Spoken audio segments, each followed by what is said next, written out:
వేట కోసం వెళ్లారు. కమ్యూనికేషన్ తప్పడం వల్ల రూట్ తప్పి బంగ్లాదేశ్ కోస్ట్ గార్డుకు చిక్కినటువంటి ఇండియన్ మత్స్యకారులంతా ఈరోజు కుటుంబాల వద్దకు చేరుకోవడం జరిగింది. మన విశాఖకు సంబంధించి 9 మంది మత్స్యకారులు కూడా ఈరోజు జెట్టి వద్దకు చేరుకొని కోస్ట్ గార్డు సిబ్బంది అయితే వాళ్ళ కుటుంబ సభ్యులకు అప్పగించడం జరిగింది.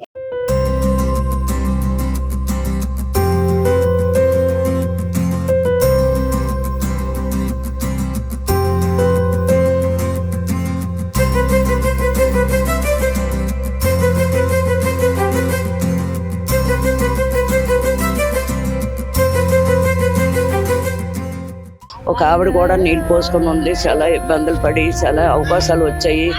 ఎందుకంటే మా లాంగ్వేజ్ తెలుగు, హిందీ ఇంగ్లీష్ మాట్లాడు బంగ్లా మాట్లాడితే మాకు అర్థమయ్యేది కాదు. సిప్పాకల్ ఫోన్ లాగేసుకున్న ఫోన్ గంగలోకి వెళ్తానికి జరుగుతుంది, నాతో జరగదు అనమాట. మా ఫ్యామిలీలు ఎలాగున్నాయని కూడా మాకు తెలియదు. నిజంగా చెప్పాలంటే వీళ్ళందరికీ ఇది ఒక పునర్జన్మ.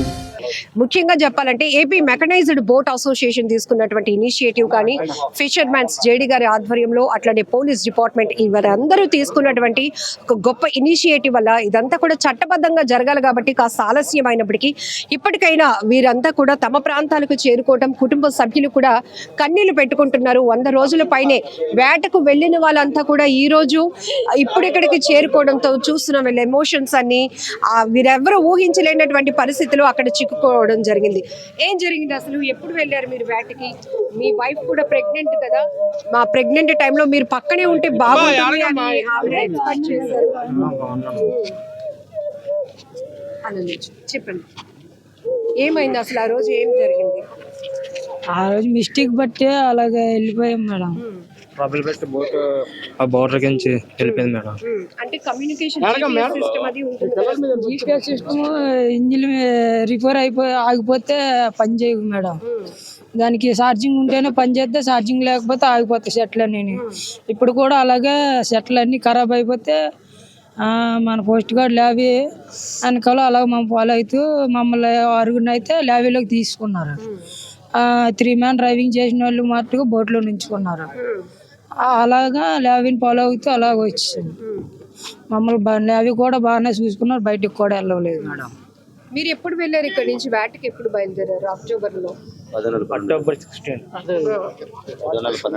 నెల 16వ తేదీన 12వ తేదీన వేటకి వెళ్ళారండి ఇక్కడ విశాఖపట్నం శ్రీకాకుళం నుంచి. సో అంటే కుటుంబ సభ్యులకి అంటే ఎన్ని రోజుల కోసమని మీరు ప్రిపరేషన్ వెళ్ళారు వేటకి? మేమంతా 20 days అలాగా ప్రిపేర్ అయ్యి వెళ్ళాం మేడం. కానీ ఇంకా అక్కడికి వెళ్ళిన తర్వాత మిమ్మల్ని వాళ్ళ అక్కడ ఎలా చూసుకున్నారు? ఇబ్బంది పడ్డారు? ఫ్యామిలీస్ దూరం అయిపోయి ఫోన్లు అవి కమ్యూనికేట్ అవ్వడానికి అయ్యిందా మీకు? ఫోన్లే గట్రా రావలేదు మేడం. ఫోన్లు అయితే చాలా ఇబ్బంది అయిపోయింది. ఫోన్లు అయితే మాకు అందుబాటులో లేవు. ఫ్యామిలీకి వాళ్ళ పెద్ద అధికారుల ఫ్యామిలీకి ఫోన్లు చేస్తామని మాకు ఫోన్లు ఇవ్వట్లేదు, లాక్లు పెట్టాలి. దానివల్ల మరి టెన్షన్ పోయేవాళ్ళు. ఒక పూట అలా తింటే సగం తినేసాక మళ్ళీ కూర్చుండిపోయారు మేడం. టెన్షన్ కాదు, చాలా ఎక్కువ టెన్షన్ ఉండేది మేడం. కూడా మాకు ఫుడ్ అదే బాగాలేదు మేడం. ఎందుకో తింటే అలాగ ఆకలితో ఉండేది మేడం. చాలా ఇబ్బంది పడ్డాం అక్కడ ఆ లాంగ్వేజ్ మాకు కూడా ప్రాబ్లం మేడం. ఎందుకంటే మా లాంగ్వేజ్ తెలుగు, హిందీ ఇంగ్లీష్ మాట్లాడు బంగ్లా మాట్లాడితే మాకు అర్థమయ్యేది కాదు. మాకు బాగా వాళ్ళ మధ్యన టెన్షన్గా ఉండేది. మేము ఎంతట్లో అక్కడి నుంచి బయటపడతామో అన్నిటికీ మాకు అనిపించేది మేడం. అక్కడ మాకు ఒక రకం నాకు అనిపించింది. మీకు మీ అబ్బాయి పుట్టాడు అన్న విషయం వచ్చిందా? మొన్న రిలీజ్ చేసిన తర్వాత చెప్పారు మేడం. అప్పుడే మొబైల్లోనే ఫోటో చూపించారు మేడం. అంతకు ముందు మాకు తెలియదు, మా ఫ్యామిలీలు ఎలాగున్నాయని కూడా మాకు తెలియదు మేడం. చాలా మిస్ అయ్యారు. చాలా మిస్ అయ్యాం, చాలా బాధ కూడా పడ్డాం మేడం. చాలా బాధపడిపోయింది. మీ అబ్బాయా? మా అబ్బాయి అండి. బోటు 13వ తారీఖున బయలుదేరిందండి. అప్పటి నుంచి మరి మాకు చాలా చేసుకొని అందరి దగ్గరికి తిరిగాము. ఎవరు చేసినా సరే వెళ్ళాము, అందరూ సాయం చేశారు. మా ఊరు చిన్నారావు గారే అన్నీ మరి లాస్ట్ వెళ్ళిన వరకు అప్పటి వరకు ఉన్నారు మాతో. ఏదో అతనే అందరితో డబ్బులు ఇప్పించి కొద్దిగా మాతో అన్నీ తిరిగాడు. మాల్లో ఉన్నాడు కూడా చూడలేదు, మా ఇల్లు శైలిని కూడా చూడలేదు. మాతో ఎక్కడికైనా వచ్చారు. అలాగా ఉనియా పిచ్చిపెత్తలు కూడా అన్నీ మాకు చూశారు. అందరూ చంద్రబాబు నాయుడు, కళ్యాణ్ బాబు అందరూ సాయం చేశారు. ఇప్పుడు వేట కోసం వెళ్ళినప్పుడు ఇన్ని రోజుల్లో వచ్చేస్తారు అంటే మీకు ధైర్యంగా ఉంటది, కానీ ఒక్కసారిగా ఇన్ని రోజులు కొన్ని రోజులు అంటే 4 రోజులకు వచ్చేస్తాయని మేడం చెప్పింది. అదమ్మా ధైర్యం పడ్డాం. మళ్ళీ ఎప్పుడైతే మరి రారని అన్నారో అక్కడ కూడా మనిషి ఇదైపోయిందని నాకు ఇన్ఫర్మేషన్ వచ్చింది. అయ్యా అనేసి మరి ఎలాగొస్తారు ఏంటని చాలా ఆందోళన పడ్డాము. ఆందోళన పెడితే యూని ఆఫీస్లో మీటింగ్ పెట్టారు, యూని ఆఫీస్ పెద్దలు కూడా. అయితే వస్తారమ్మని కూడా పెద్దలు కూడా ధైర్యం చెప్పారు మాకు.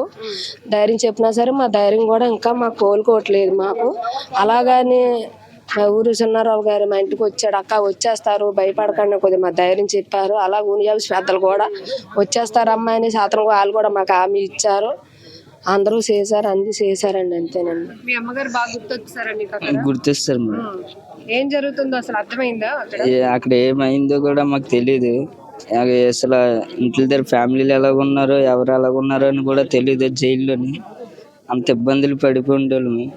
ఎప్పుడు రిలీజ్ అవుతాం అన్నట్టు ఉండేది జైల్లో. ఎలాగ ఉన్నది కూడా విశాఖపట్నం ఫ్యామిలీలు ఎలాగున్నారో కూడా తెలిసేది కాదు. ఎవరు ఏటైపోయారో ఏటనేది మేము ఎలాగున్నామని కూడా విశాఖపట్నం తెలిసేది కాదు. విశాఖపట్నంలో ఉన్న వాళ్ళు అక్కడ ఎలాగున్నారో మాకు తెలిసేది కాదు. జైల్లో అంత ఇబ్బందులు పడేవాళ్ళము.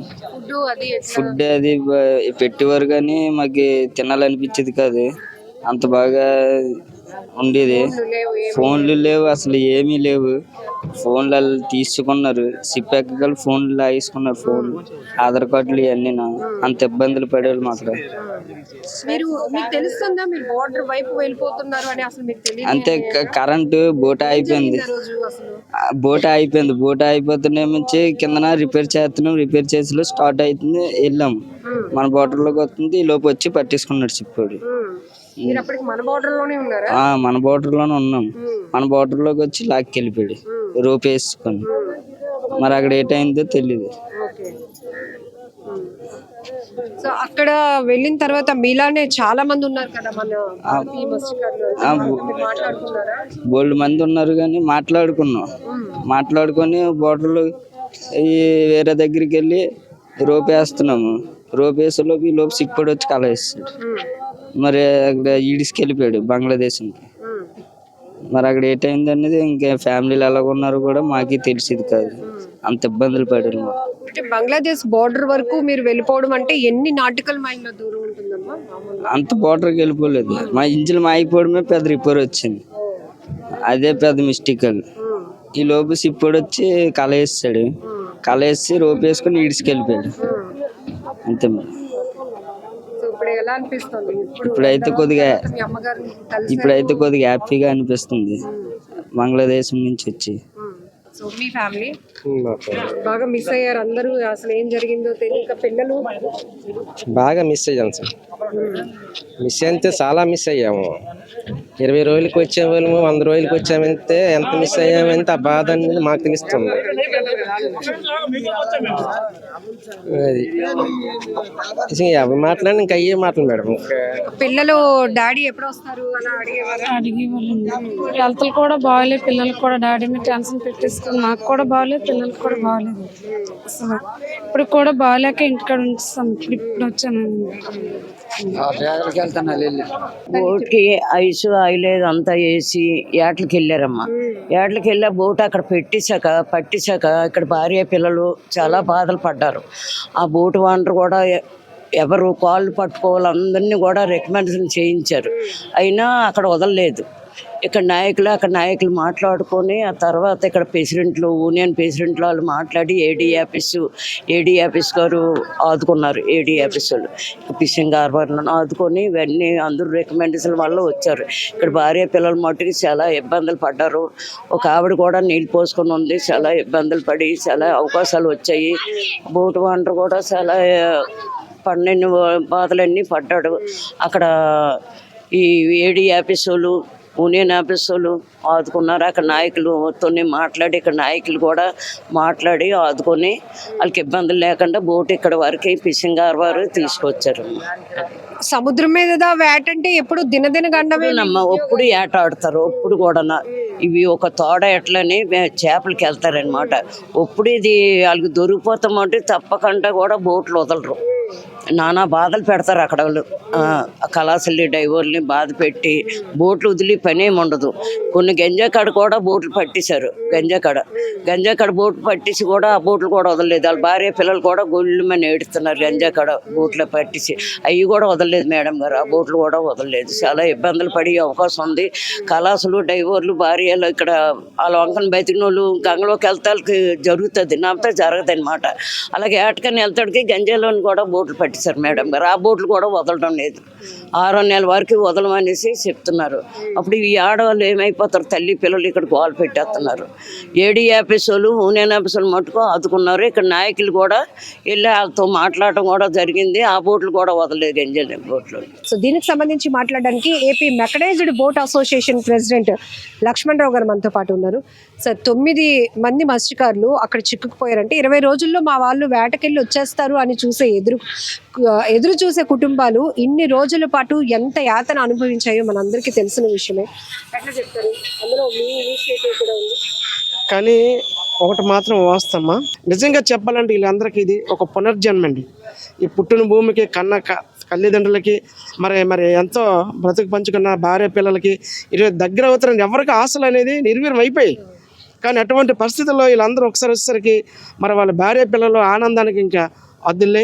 మరి మేము కూడా వీళ్ళకి ఒక మంచి వాతావరణం వచ్చిన వాళ్ళకి మరి సాలువాపు పూలదండలతో కాకుండా మందుగుండి సామాగ్రి మరి దప్పులు వాయింపులతో ఎంతో ఘనంగా వాళ్ళకి స్వాగతం పలికి మరి వాళ్ళ తాలూకా కుటుంబాలకి వీళ్ళందరం కూడా, అలాగే ఈ సందర్భంలో మళ్ళీ మన ప్రభుత్వం వారు వాళ్ళకి నిత్యావసర వస్తువులు కూడా ఇవ్వడం జరిగింది.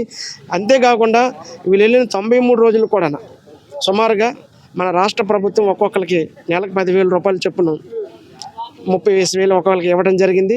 మరి ఏపీ మెకనైజ్డ్ అసోసియేషన్ తరఫున ఒక 10,000 రూపాయలు ఇవ్వడం జరిగింది. అలాగే స్థానిక ఎమ్మెల్యే గారు వంశక శ్రీనివాసరావు గారు ఆయన ఒక 5,000 ఇవ్వడం జరిగింది. సుధాకర్ గారు ఇక్కడ సౌత్ ఇన్ఛార్జ్ అని నిత్యావసర వస్తువులు జరిగింది. అలాగే నెల్లిమర్ల స్థానిక ఎమ్మెల్యే లోకమాధవ్ గారు కూడా ఒక 15,000 రూపాయలు వాళ్ళకి ఇవ్వడం జరిగింది. ఇలాగా కూటమి ప్రభుత్వంలో సంబంధం ఉన్న వాళ్ళందరూ కూడా, అలాగే మా అసోసియేషన్ నుంచి కూడా ఎవరికి తగినంత సాయం వాళ్ళు చేసి వాళ్ళు ఆర్థికంగా అన్ని విధాలుగా ఆదుకున్నాం. అంతేకాకుండా ఈరోజు ఎవరి కాదండి, ఇది కూటమి ప్రభుత్వం కృషి. ఎందుకంటే మ్యూచువల్ అండర్స్టాండింగ్, మన భారతీయులు బంగ్లాదేశ్ దేశంలో ఎంతమంది ఉన్నారు వాళ్ళు ఇడిచిపెట్టడానికి, అలాగే బంగ్లాదేశ్ ఫిషర్మెన్లు కూడా మన భారతదేశంలో కొంతమంది ఉన్నారు వాళ్ళు ఇడిచిపెట్టడానికి ఒక మ్యూచువల్ అండర్స్టాండింగ్ మీదుగా మరి 2 ప్రభుత్వాలు మాట్లాడుకొని, ఎందుకంటే ఇటువంటి సిచ్యువేషన్లో ఈరోజు పొరుగు దేశం పాకిస్తాన్కి మనకి ఎంత ఇదిగా ఉందో దానికంటే ప్రమాదమైన వాతావరణంలో ఈరోజు బంగ్లాదేశ్లో మనం ఉన్నాం, అది మీకు తెలుసు.